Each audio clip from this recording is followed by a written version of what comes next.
Hey everybody, it's Shaman Sister Sin, and you're listening to the Meditations and More podcast brought to you by littleshaman.org. That's me, Little Shaman. Today I wanted to talk to you about the similarity between narcissists and ambush predators. This is an interesting metaphor, so I thought we could explore it on the show today. If you don't know, ambush predators capture or trap prey by stealth or by strategy. Now, this is typically not conscious, so in other words, it's not something that's planned and plotted and created, but something that is just simply how the predator operates. A crocodile doesn't plan to look like a floating log, nor does he realize that he looks like a floating log. He's just doing what crocodiles do. This is important to remember because for the majority of pathologically narcissistic people, it's the same. They're simply operating the way that they know how. They're doing what works and what has always worked for them to get their needs met. The use of the word predator sometimes carries a negative connotation for people, and some might believe that this word implies malicious intention to cause harm, but a lion doesn't maliciously intend to harm or torture a zebra. They're not thinking of it that way. The zebra's well-being or feelings are not considered. The zebra's life and family are not taken into account. The zebra is assessed as far as how it can be used, and that's it. It's not understood or considered as an individual or even as a living thing, but merely as a food source. Some might argue that humans are capable of malicious intent, whereas animals are not, and perhaps this is so. However, in order to form malicious intent, the prey has to be considered as a separate individual capable of suffering, and the suffering has to register with and matter to the predator. With some high-functioning antisocial personalities, this is undoubtedly the case. But with your garden-variety pathologically narcissistic person, it doesn't seem to be. They seem no more truly aware of the suffering of other humans than the lion is of the zebra's suffering, which is to say not at all. What looks like purposeful callous cruelty is often simply indifference, ignorance, and total self-absorption. Don't know, don't care, don't notice, because it's not about me. People may assume that the behavior is malicious because they can't conceive of the fact that someone doesn't understand these things or because they've told the person how hurt they are. And that makes complete sense, but it should be considered that just because someone is told something, even if they're told repeatedly, it doesn't mean they understand, and it certainly doesn't mean they care.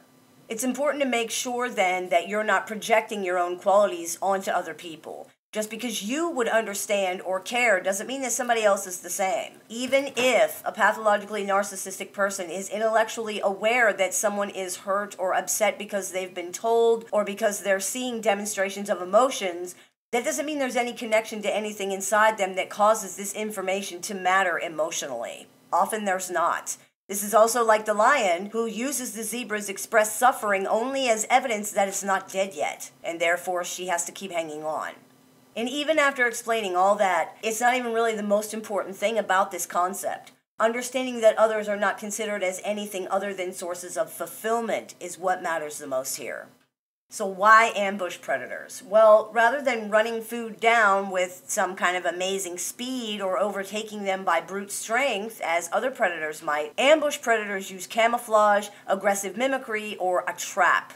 The use of aggressive mimicry in particular is applicable here. Aggressive mimicry is where a predator or a parasite mimics a harmless animal in order to mislead their prey or the host that they're feeding off of. This is the opposite of defensive mimicry, where prey animals mimic predators as a form of self-defense, such as when a butterfly's markings resemble the eyes of a predatory bird. If aggressive mimicry is comparable to a wolf in sheep's clothing, a defensive mimic is a sheep in wolf's clothing. Pathologically narcissistic people may employ either of these unconscious strategies at different times. In aggressive mimicry, signals, camouflage, lures, and other strategies are employed in order to create the illusion that the predator is harmless. The promise of sustenance or mating opportunities are often used. A predator using aggressive mimicry, for example, may disguise itself as a willing mate in order to lure prey close to it, or as a more harmless creature than it really is. Pathologically narcissistic people often use mimicry to appear as if they're something other than what they are in order to gain necessary relationships, necessary sustenance, sources of supply. Like all other things that use mimicry, they're doing this in order to survive. Without the validation given to them by others through attention, narcissists cannot sustain any self-worth. Human beings with no self-worth bottom out, and suicide becomes a very real threat. Narcissistic people are in constant danger of bottoming out, so securing a supply of validation is extremely important. This is not necessarily anything they're doing intentionally any more than any other living creature does. It's how they work. They have learned that the only way they can get their needs met is through mimicry and camouflage. They have adapted accordingly, and in most cases, it's not a deliberate act any more than the crocodile is intending to look like a floating log. That doesn't mitigate the inherent danger here, and it absolutely does not excuse any abusive behavior, but understanding the mechanics of the motivation helps people understand what they're dealing with so that they can make informed choices. Narcissistic people understand the difference between right and wrong. They just don't think the behavior is wrong for them because, hey, they have to survive. If you had to steal food in order to eat, would it matter to you that stealing was wrong? Probably not all that much, right? Not if you were literally starving. This is the situation that the pathologically narcissistic person finds themselves in, and whatever maladaptive coping mechanisms or behaviors they have grown into are all considered justified under the umbrella of survival. If it's substance abuse, if it's lying, if it's cheating, if it's gaslighting, if it's raging, if it's violence, doesn't matter. Many are in denial that they're doing these things anyway, and if forced to acknowledge any of it, it will be dismissed as inconsequential when compared to the reason why they felt they had to do it in the first place.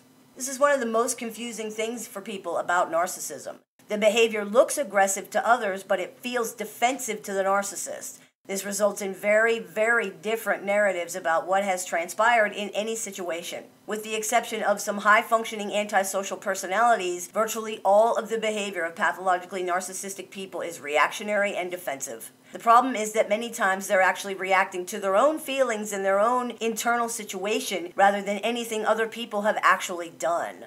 Because they're either unwilling or unable to confront that fact, the result is what looks like, and frankly what is, repeated, vicious, unprovoked attacks against other people. This often helps to create the perception that the narcissist is deliberately cruel just for cruelty's sake, and some probably are. However, it's important not to misunderstand what's actually going on here. It's one thing to believe that someone is being mean or cruel just because they want to be, and that that's the sole motivation. That's a really horrible situation, but the danger of that belief is that it's also something a person might believe could possibly be changed if circumstances, feelings, or situations were to change. We hear it all the time. If I could just prove to the narcissist, if I can just show them, if I can make them see, they're going to stop acting this way. However, when it's understood that someone is behaving the way that they are because they view others as sources of sustenance, and therefore they believe their very survival depends on it, that's a different situation. It changes the parameters of the discussion in a very important way. There will always be those who believe that pathologically narcissistic people are intentionally plotting to hurt and scheme and destroy others for fun. Some of them undoubtedly are. But in the end, it doesn't even really matter. What matters is understanding that even at the very least, the best that can be hoped for is that the cruelty isn't really intentional because you just don't matter at all. I hope this clears a few things up for you. As always, I look forward to your comments, questions, and suggestions, so please keep those coming. I take appointments online and over the phone, so if you're interested in speaking with me one-on-one, you can visit littleshaman.org and click the Book an Appointment tab to go ahead and do that. Or you can use the link that's available in the information section of this video. You've been listening to the Meditations and More podcast brought to you by littleshaman.org. That's me, the Little Shaman. May the Great Spirit bless you and have a wonderful day. I hope this clears a few things up for you. As always, I look forward to your comments, questions, and suggestions, so please keep those coming. I take appointments online and over the phone Monday through Friday. So if you're interested in speaking with me, you can visit littleshaman.org and click the Book an Appointment tab to go ahead and do that. You've been listening to the Meditations and More podcast brought to you by littleshaman.org. That's me, Little Shaman. May the Great Spirit bless you and have a wonderful day.